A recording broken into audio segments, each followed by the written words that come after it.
When my husband demanded a divorce after 15 years, I quietly agreed and signed the papers. As he celebrated with his mistress at our favorite restaurant, I approached their table with a smile. "Congratulations on your freedom," I said, sliding an envelope across the table. His smirk vanished as he read the DNA test results proving blood-red lipstick on crisp white cotton. That's what ended my marriage. Not with a scream or a bang, but with the silent horror of discovery as I stood frozen in our walk-in closet, William's dress shirt dangling from my trembling fingers. I remember the exact moment perfectly. Tuesday, 9:17 a.m. The twins were at school, Emma at her piano lesson. I had been gathering clothes for dry cleaning when I noticed William's gym bag tucked behind his rows of polished Oxford shoes. The zipper was partially open, revealing the crumpled shirt he'd supposedly worn to last night's emergency surgery. The stain wasn't medical. No surgeon wore that shade of crimson into an operating room. Before we continue with Jennifer's shocking discovery, I want to invite you to be part of our storytelling community. If tales of strength in the face of betrayal resonate with you, please hit subscribe. It's completely free and helps support more stories of women reclaiming their power. Now let's see how this seemingly perfect life begins to unravel. I stood there, heart pounding, as 15 years of marriage crystallized into this single, damning piece of evidence. Dr. William Carter, respected cardiothoracic surgeon, my husband, father of our 3 children, had another woman's lips on his clothes. The carefully constructed reality I'd been living in shattered around me like fine crystal on marble flooring. The irony wasn't lost on me. For years, William's colleagues had called us the perfect Carters. Him with his steady hands that saved lives daily,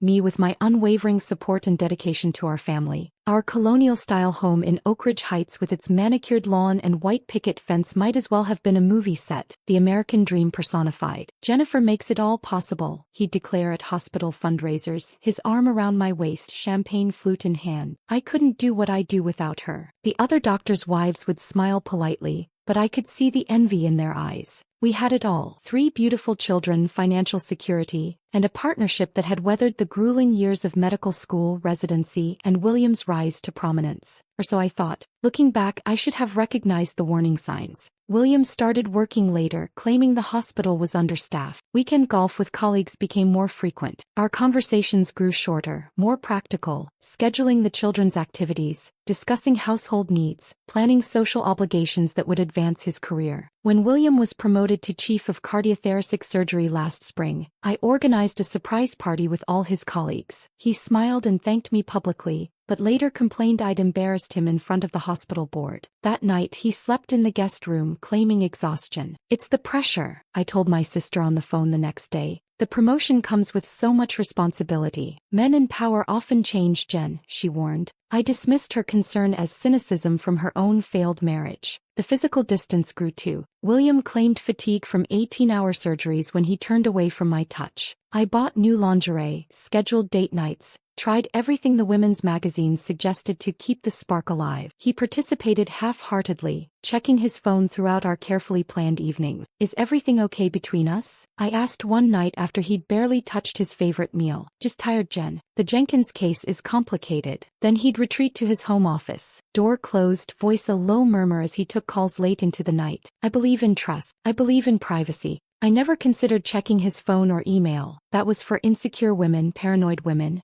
Not for Jennifer Carter, the perfect wife. Until our 15th anniversary approached, I planned to surprise William with a romantic weekend in Napa Valley, where we'd honeymoon. I needed to sync our calendars, and his phone was on the counter while he showered. One quick peek to ensure he was free that weekend. That's all I intended. The text notification appeared as I held his phone. "Dr. Rebecca Harrington, last night was amazing. Can't wait to feel you inside me again. When are you leaving her?" My finger trembled as I opened the message thread. Hundreds of texts, dating back 8 months. Intimate photos, plans made while I was taking Emma to her recitals or helping the twins with their science projects. Cruel jokes at my expense. "William, she's planning some big anniversary surprise. Rebecca, poor thing, still thinks there's something to celebrate." I quietly replaced the phone, made his coffee as usual, kissed him goodbye as he left for the hospital. Then I vomited until there was nothing left but bitter bile. That night, after the children were asleep, I confronted him in our bedroom, the same room where we'd conceived our children, where we'd held each other through the miscarriages before turning to IVF, where he'd comforted me through my father's death. "Are you sleeping with Rebecca Harrington?"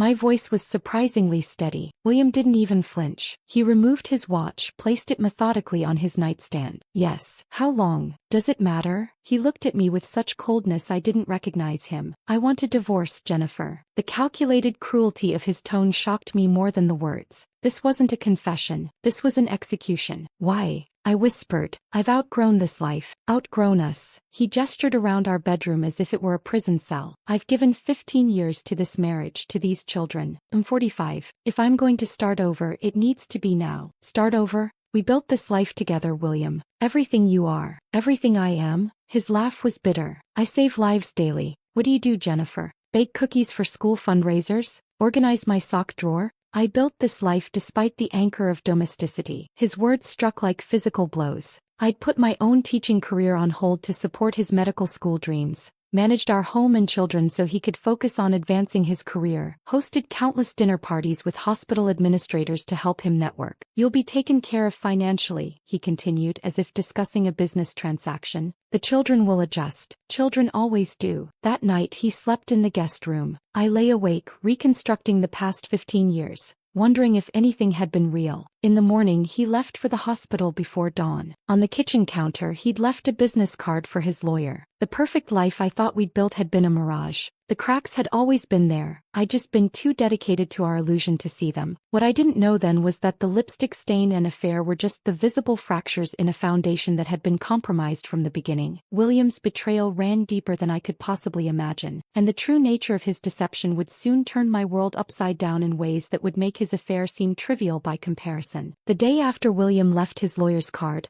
I made an appointment with Patricia Winters, the most ruthless divorce attorney in Oak Ridge Heights. I needed to understand my options to prepare for the battle ahead. Patricia's first instruction was clear. Document everything, Jennifer, especially the finances. That evening, after tucking the children into bed with reassurances that Daddy's just busy at the hospital, I opened our home safe. Inside lay 15 years of financial records, tax returns, investment statements, property deeds. As I sorted through the papers, discrepancies began to emerge like dark threads in what I'd thought was a seamless fabric. Monthly withdrawals, $5,000, $7,500, sometimes $10,000, from our joint savings account to an entity called Riverside Holdings. No explanation, no paper trail showing where this money ultimately went. Over the past 2 years, nearly $250,000 had disappeared. I contacted our bank the next morning. The account manager was hesitant but eventually confirmed my suspicions. Riverside Holdings was a limited liability company registered solely in William's name. The money trail ended there. Is this normal in divorces? I asked Patricia during our follow-up meeting, sliding the bank statements across her mahogany desk. Heidi assets. Unfortunately, yes. She examined the documents through narrow reading glasses. But this pattern suggests something more calculated, something long-term. It was during this conversation that Patricia mentioned Dr. Nathan Brooks. The name came up in another case of mine, she explained. Former colleague of your husband. Left Ashford Medical Center 3 years ago under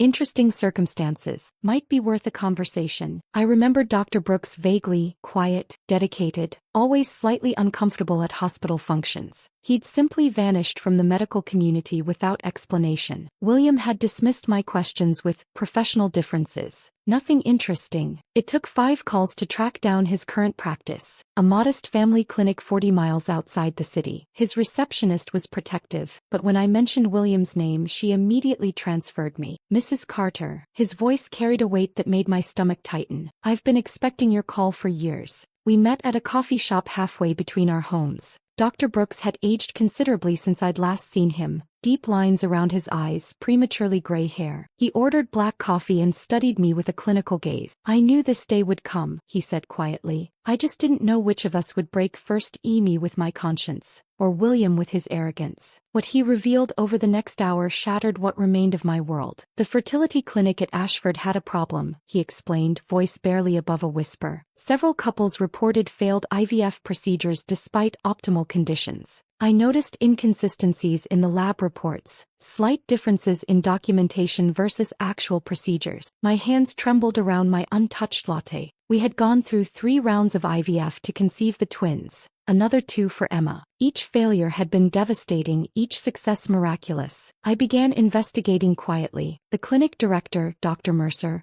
was falsifying results, substituting specimens, manipulating success rates to maintain the clinic's reputation and funding. When I confronted him, he admitted William was aware. More than aware, complicit. That's impossible, I whispered. William wanted children. We both did. Dr. Brooks slid a thumb drive across the table. Hospital records, lab reports, William's signature authorizing procedural modifications, his euphemism for tampering with specimens, including yours. Why? My voice cracked. Why would he do this? Originally, career advancement. Mercer was on the board that later promoted William to chief. But with your tastes, he hesitated. William has a hereditary heart condition, hypertrophic cardiomyopathy. Mild in his case, but with a 50% chance of passing it to his children. A surgeon with his ambition couldn't risk children with a condition that might reflect poorly on his professional judgment. The implications crashed over me like a tidal wave. I gripped the edge of the table to steady myself. So during our IVF treatments, he ensured his sperm was never actually used. The clinic used anonymous donors instead. William knew exactly what he was doing. I left the meeting with the thumb drive burning a hole in my purse and a recommendation for a discreet genetic testing service. That night, after the children were asleep, I collected DNA samples, hair from their brushes, saliva from their toothbrushes. I included one of William's combs from the master bathroom he no longer used. The 2-week wait for results was excruciating. William had accelerated the divorce proceedings, demanding custody evaluations, claiming my emotional instability made me an unfit mother. His lawyer sent intimidating letters questioning my ability to financially support the children, suggesting my contribution to the family had been minimal. They offered a settlement that would leave me with barely enough to survive, a calculated move to force me into submission. Meanwhile, I maintained appearances, helped the twins with their science projects, attended Emma's recital, smiled at school drop-offs, nodded politely when other mothers asked about William's absence. Hospital schedule, I'd say. You know how it is. At night, I researched medical ethics violations and fertility fraud. The cases I found were devastating.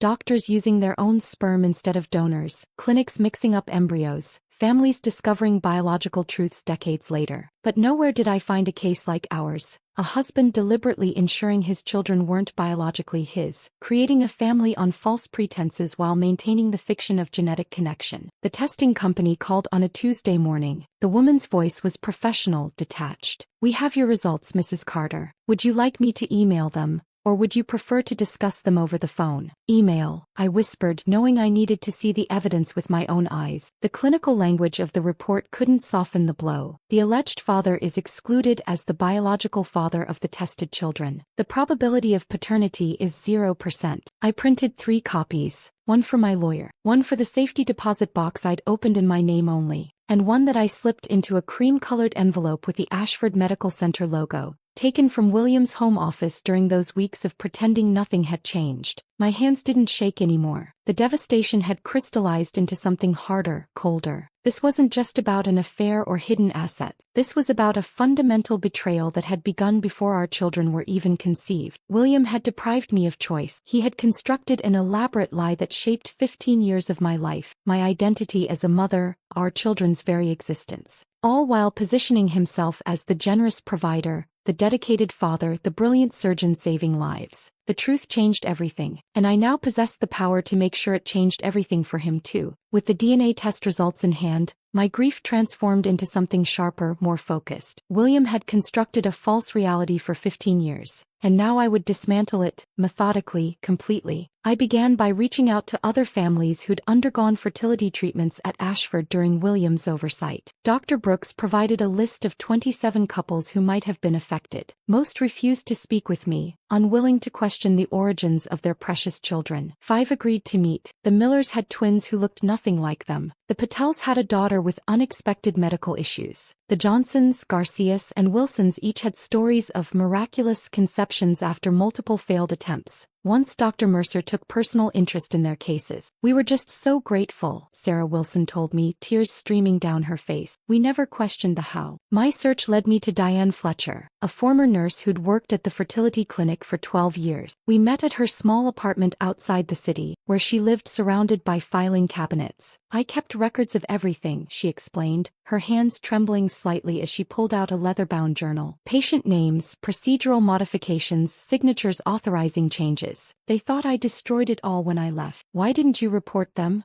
I asked. Diane's smile was bitter. I did. Hospital administration, medical ethics board, even the police. Every time the investigation disappeared. Your husband has powerful friends, Mrs. Carter. She showed me entries dating back 8 years. Meticulous documentation of specimen substitutions, falsified consent forms, procedural irregularities. William's signature appeared repeatedly, authorizing protocol adjustments in cases with genetic concerns. And my case? I asked quietly. Diane turned to a page marked with my name and dates matching our IVF procedures. Special instruction from Dr. Carter himself. Specimen replacement authorized due to quality concerns. No donor identification recorded. I photographed every page, every signature, every damning note. As I was leaving, Diane pressed a business card into my hand. Medical Ethics Investigation Unit. Ask for Agent Dawson. Tell him I sent you. Michael Dawson worked for a joint task force investigating healthcare fraud. He'd been building a case against Ashford for 18 months but couldn't penetrate the wall of silence surrounding the fertility clinic. Your evidence could be the key, he explained during our first meeting. But we need more financial records showing kickbacks, recorded admissions of guilt, testimony from someone currently inside. I committed myself to gathering what he needed while maintaining the facade of a woman reluctantly accepting divorce. I smiled sadly at William during mediation sessions, agreed to temporary custody arrangements, pretended to consider his insulting financial settlement. You're being surprisingly reasonable, Jennifer, William remarked after one particularly tense meeting with our lawyers. The children come first, I replied softly. I just want what's best for everyone. His confidence grew with each concession I appeared to make. He brought Rebecca to school functions, introduced her to our friends,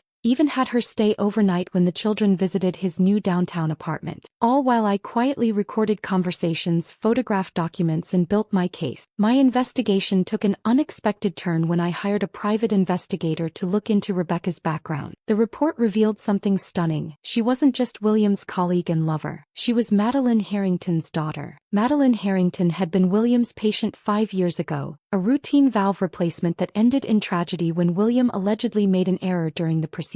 The hospital investigation cleared him of wrongdoing, concluding Madeline had failed to disclose a medication that complicated her surgery. The truth, buried in records Agent Dawson uncovered, was that William had been operating on minimal sleep after a weekend with Rebecca in Chicago. His error was covered up, the records falsified, the family paid off with Ashford funds. Madeline's husband died a year later from stress-induced heart failure, leaving Rebecca alone. She'd changed her last name, erased connections to her past, and methodically worked her way into William's life, first as a colleague, then as his mistress. Her revenge had been years in the making, just like mine was now. I debated confronting her, perhaps even suggesting we work together, but decided against it. Rebecca's motivations were emotional, volatile. Mine needed to be calculated, precise. Over the next month, I gathered testimonies from former clinic employees, documented the money trail from Ashford to Riverside Holdings to offshore accounts, and secured sworn statements from patients whose treatments had been compromised. Agent Dawson built a legal case while I constructed something more personal, the complete dismantling of William Carter's carefully crafted image. I recorded William during one of our co-parenting discussions, subtly steering the conversation toward the fertility treatment. The twins have your eyes, I mentioned casually. Good genes, he replied, distracted by his phone. Do you ever wonder if they inherited your heart condition? His head snapped up. What?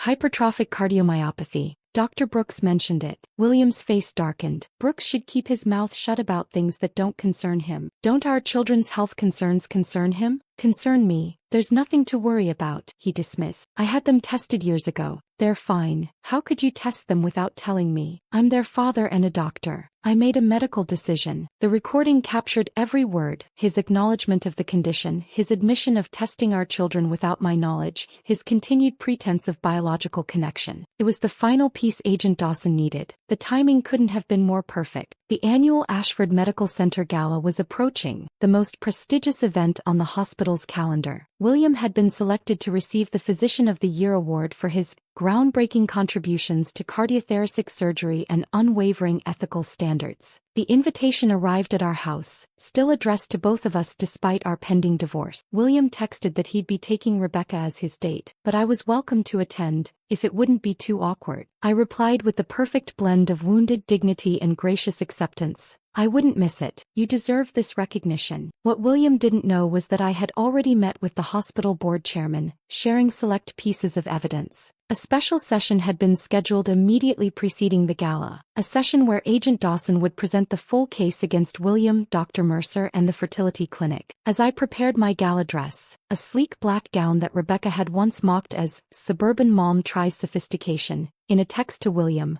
I received notification that William and Rebecca would be celebrating at Vincenzo's after the award ceremony, our special restaurant where he'd proposed 15 years ago. It was the perfect finishing touch to my carefully orchestrated revelation. The envelope with the DNA results was ready. The authorities were prepared. Every detail had been considered. For the first time in months, I felt a sense of calm certainty. William had spent 15 years constructing a lie. Tomorrow night, the truth would finally be told. The night of the Ashford Gala arrived with perfect dramatic timing. Thunderstorms threatening but holding off, the sky dark with potential. I entered the hotel ballroom alone, wearing the black dress William had always said made me look trying too hard. My hair was swept up, diamond earrings, a gift from a husband who no longer existed, catching the light as I moved through the crowd of medical elite. I spotted William immediately, holding court near the stage, arm possessively around Rebecca's waist. She wore crimson, the same shade as the lipstick that had started this cascade of revelations. Hospital board members clustered around them, laughing at his jokes, admiring his perfect companion, the picture of success. The secret board meeting had concluded just 30 minutes earlier. I'd watched from a side room as Agent Dawson presented the evidence, financial records, patient testimonies, Diane Fletcher's detailed documentation. The board members' expressions transformed from skepticism to shock to grim resolution. The hospital's legal counsel had immediately contacted the district attorney's office. William, of course, knew none of this as he accepted congratulations for his upcoming award. He didn't know that police officers were positioned at every exit, waiting for the signal from Agent Dawson. Didn't know that his perfectly constructed life was minutes from implosion. I mingled quietly, accepting condolences for my failing marriage from colleagues' wives who'd always seen me as nothing more than an accessory to William's brilliance. "So brave of you to come tonight," whispered Margaret Reynolds, the chief of surgery's wife. Her sympathy was genuine even as her eyes tracked William and Rebecca. "I wouldn't miss seeing William receive the recognition he deserved," I replied with a smile that made her visibly uncomfortable. The awards ceremony proceeded as planned. The hospital board chair, Dr. Helena Winters, decided that the public revelation would be more effective than a quiet arrest. William ascended the stage to thunderous applause, accepting the crystal trophy with practiced humility. "Medicine isn't just science," he intoned into the microphone.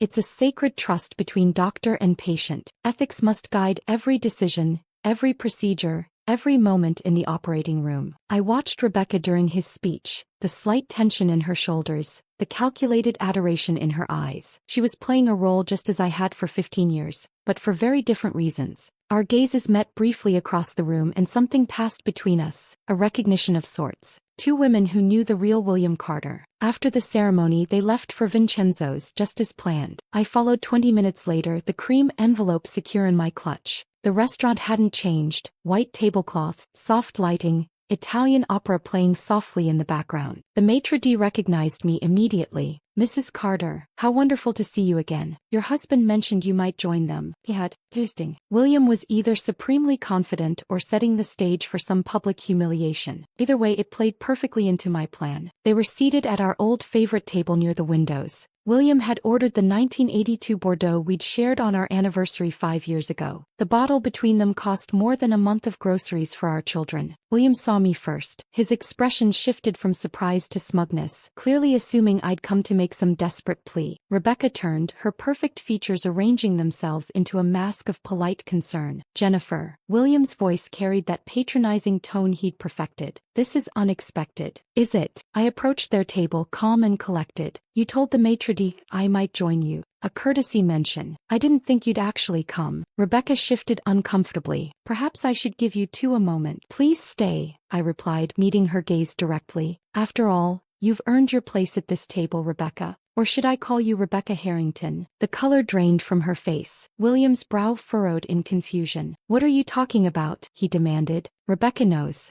Don't you, Rebecca?" daughter of Madeline Harrington, the patient whose death you covered up, William. The woman whose heart valve you replaced while exhausted from your weekend with her daughter in Chicago. Ironic, isn't it? William turned to Rebecca, comprehension dawning. Is this true? Her silence was confirmation enough. I seized the momentary confusion to place the cream-colored envelope on the table. Congratulations on your freedom, I said quietly. I think you'll find this interesting reading. William's hand trembled slightly as he opened it, removing the DNA test results. I watched as his expression transformed, confusion, then disbelief, then horror as understanding dawned. This is impossible, he whispered. Is it? You ensured your sperm was never used during our IVF treatments. You falsified medical records. You lied to me for 15 years about our children's very existence. Rebecca stared at the paper, then at William. What is she talking about? Nothing, William snapped, attempting to regain control. Jennifer's fabricating stories because she can't accept our divorce. Then you won't mind explaining this to the hospital board, I replied, gesturing toward the restaurant entrance where Dr. Winters and several board members now stood with Agent Dawson. Or to the district attorney's office. Or to our children. William's face contorted with rage. You vindictive. Choose your next words carefully, Agent Dawson interrupted, approaching our table. Dr. William Carter, I'm placing you under arrest for medical fraud, financial crimes, and ethical violations under the Medical Practice Act. The restaurant fell silent as Dawson recited Miranda rights. Rebecca sat frozen, her own revenge supplanted by something far more comprehensive than she'd planned. You've been planning this, William hissed as an officer handcuffed him.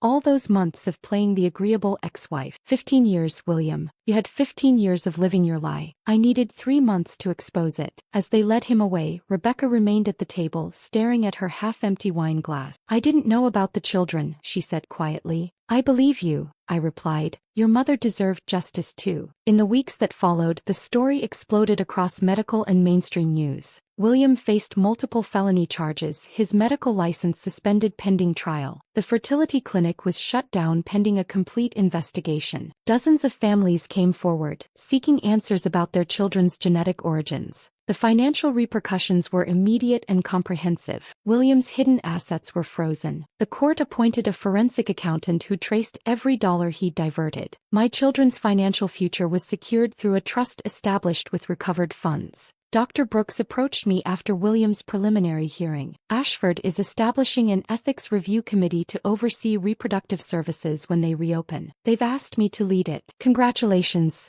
I said sincerely. Actually, I suggested we co-chair it. Your perspective would be invaluable. The offer surprised me. For 15 years, I'd been Jennifer Carter, the surgeon's supportive wife. My identity had been subsumed by William's career, his needs, his image. Now I was being asked to step forward as myself. 6 months after the gala, I sat across from Rebecca at a different restaurant. Our unlikely alliance had formed during the legal proceedings. 2 women manipulated by the same man for different reasons. Do you regret it? She asked. Exposing everything? The children will eventually learn the truth. I considered her question carefully. They'll learn that their origins aren't what we thought, but that doesn't change who they are or how much I love them. The foundation of their lives was built on lies. I chose truth, however difficult. That night, watching my children sleep in the home we'd kept despite William's attempts to force its sale, I felt something unexpected, not satisfaction or vindication, but liberation. The perfect family illusion had shattered. But in its place was something authentic. I was no longer living someone else's carefully constructed lie. For the first time in 15 years, I was authoring my own story, messy, complicated, and absolutely mine.